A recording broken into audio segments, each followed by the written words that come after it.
সুফি সাধকদের দৃষ্টিতে আধ্যাত্মিক জগতে মানুষের মাঝে একাধিক আত্মা রয়েছে। জীবাত্মা, পরমাত্মা। সাধারণত দুইটা আত্মা। জীবাত্মা হচ্ছে হিংস্র জানোয়ারের আত্মা, আর পশুর আত্মা শয়তানের আত্মা। এই তিনটা আত্মার সমষ্টিকে নফসে আম্মারা বা জীবাত্মা বলা হয়। হিংস্র জানোয়ারের আত্মা, পশুর আত্মা, শয়তানের আত্মা, এই তিনটা আত্মার সমন্বয় নফসে আম্মারা বা জীবাত্মা হয়।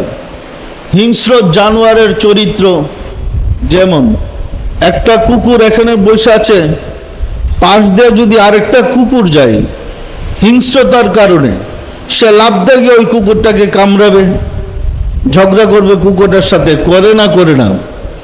আমাদের মাঝে যাদের মধ্যে হিংসা প্রবল এমন লোক কিন্তু আমরা অনেকেই আছি না নাই? আমরা ধারণা করেছি আমরা মুসলমান, আসলে আমরা মানুষ হইছি কিনা একটু চিন্তা করে দেখেন। যাদের মধ্যে হিংসা প্রবল, যাদের মধ্যে হিংসা অধিক, নিজের অন্তর চক্ষু দিয়ে নিজের আত্মার রূপটা যদি নিজে দেখে, তাকে একটা কুকুরের রূপে দেখবে, সে মানুষ নয়। বিড়াল এখানে একটা বৈশা আছে, ইঁদুর ছুটাছুটি করতেছে, দেখলে লাফদা পড়ে গিয়া কামড়াবে। কামড়াবে না? কামড়াবে না। বিড়ালের মধ্যে হিংসা বেশি। আমাদের যাদের মধ্যে হিংসা প্রবল, আত্মার রূপে নিজেকে কুকুর অথবা বিড়াল রূপে দেখব। নিজের আত্মাটা নিজেকে দেখলে অথবা কোনো ওলি আল্লাহর সামনে গেলে তিনি মানুষ হিসেবে দেখে না, ওই বিড়াল আর কুকুরই দেখে। পরিষ্কার না? পরিষ্কার না? আরেকটা আত্মা আছে পশুর আত্মা। পশুর স্বভাব খাবে আর ঘুমাবে, সে মনিবের কোনো চিন্তা করে না। আপনি একটা গাভী পালেন, যত্ন করে কাছে একটা কদু গাছ লাগাইছেন, অনেক কদু আসছে, সিম আসছে গাছে। তাই যদি ছুটতে পারে, সে কিন্তু বলবে না এটা আমার মালিকের গাছ, এটারে ধ্বংস করা ঠিক হবে না। পাইলেই কদু গাছ আর সিম গাছ খায়া সাবার করবে। করবে না? করবে না? পশু যেখানে খায় সেখানেই প্রস্রাব পায়খানা করে, তার পাক নাপাকের কোনো বালাই নাই। আমাদের মধ্যে সমাজে এক শ্রেণীর লোক আমরা আছি যাদের স্বভাব পশুর মতো, টাকা পয়সা ঘুষ দুর্নীতি যা পাই খাইতেছি আর ঘুমাইতেছি। এটা হালাল কি হারাম, আমার জন্য বৈধ কি অবৈধ, বিচার করার শক্তি নাই। আছে না নাই? টাকা পাইলেই হলো। সমাজে এমন লোক আছে না নাই? আত্মার রূপে ওই ব্যক্তি যদি তার নিজের আত্মার অবস্থাটা দেখে, অথবা কোনো অলি আল্লাহর সংস্পর্শে যায়, অলি আল্লাহ যদি তাকে দেখে, তাকে কিন্তু মানুষ দেখবে না, তাকে দেখবে গরু, ছাগল, বেড়া, বকরি, দুম্বা, উট ইত্যাদি। আসলে সে মানুষ না। জীবাত্মার আরেকটা অংশ আছে শয়তানের আত্মা। শয়তানের চরিত্র কি? ফখর, দেমাগ, গর্ব, তাকাব্বুরি। আছে না নাই? আমাদের মধ্যে সমাজে আমরা অনেক লোক আছি যার মধ্যে দেমাগ ভর্তি। আমি কি কম বুঝি? আমি কম জানি?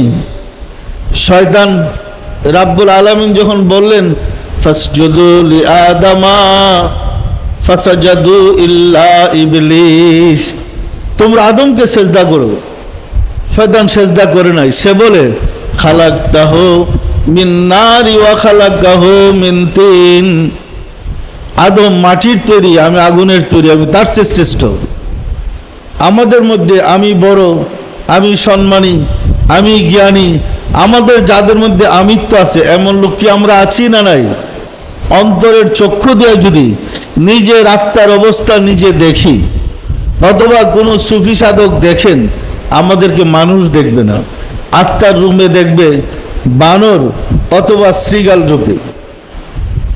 এই তিনটা হচ্ছে জীবাত্মার অংশ, যাকে নফসে আম্মারা বলে। এই তিনটা আত্মা যাদের আছে, আসলে প্রকৃতপক্ষে কেউ মানুষ হইতে পারেনি। বলেন তো, এই চরিত্র ছাড়া সমাজে কয়জন লোক আছি আমরা যে তিনটা আত্মার ব্যাখ্যা করলাম? এই আত্মা ছাড়া সমাজে কয়জন লোক আছে? সংখ্যায় কম, হাজারের মধ্যে দু একজন পাওয়া কঠিন। কি বলেন?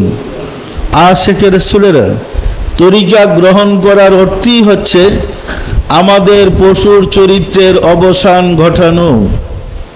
আমি পশু, আমার পশুকে মানুষ বানাইতে হবে।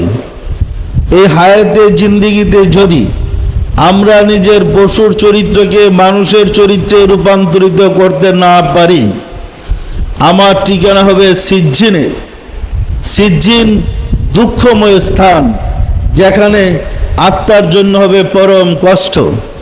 সুফি সাধকদের অন্তর চক্ষু খোলা ব্যক্তিগণ সিজ্জিনকে দেখে এবং চিনে। আমাদের কর্ম অনুযায়ী আমাদের আত্মার ট্রান্সফারের সময়টা আসতেছে। পরিষ্কার না? পরিষ্কার না? সবার ভিতরে কিন্তু রূহ আছে, আছে না নাই? সবার মাঝে নফস আছে, আছে না নাই? আমরা সাধনা করে নফসের যত উন্নত লাভ করতে পারবো, মৃত্যুর পরে এখান থেকে রূহটা বের হলে উন্নত বাহনে যেতে সক্ষম হব।